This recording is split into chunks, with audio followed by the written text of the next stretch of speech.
Voilà, je suis en compagnie de Laetitia. Bonjour Laetitia. Bonjour Yves. Donc DRH d'Indra et d'Oreca également, premier centre de formation de recyclage en France. Quelles sont les spécificités de cette formation ? Alors sur les véhicules électriques, vous avez plusieurs niveaux de formation. Vous avez des habilitations électriques et puis après on a développé en fait un savoir-faire sur le démontage des véhicules et de la batterie électrique pour la mettre en sécurité.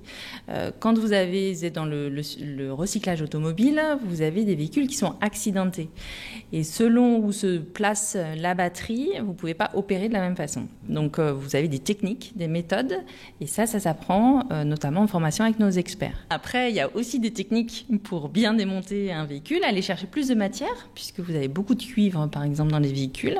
Et donc, si vous n'avez pas les bonnes méthodes, soit vous perdez du temps, soit vous pouvez vous blesser. Et donc, les formations qu'on dispense, elles répondent aussi à ça. Après, vous avez aussi des formations airbag pour désactiver les systèmes pyrotechniques. Donc ça, on n'imagine pas, mais c'est un peu dangereux quand même.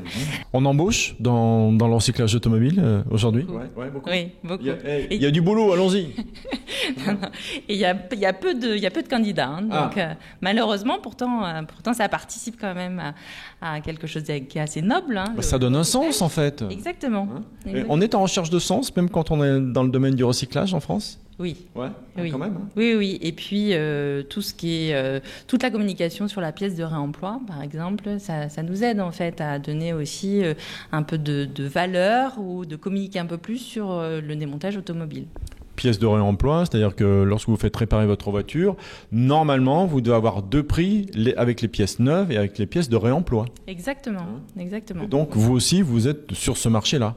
Oui, parce que une pièce de réemploi, pour que finalement elle soit réellement vendue en même qualité qu'une pièce neuve, il faut qu'elle soit bien démontée, bien stockée, bien conditionnée, avec des délais très courts de livraison, parce que un client a besoin... Il n'a pas envie d'attendre 3 semaines son aile droite de voiture accidentée. Exactement, il a besoin de son véhicule. Donc ça aussi, c'est des choses qui s'apprennent en fait, parce que c'est un métier qui évolue. On travaille sur Internet, c'est des choses qui ne se faisaient pas il y a encore quelques années. Merci Laetitia. Merci Yves.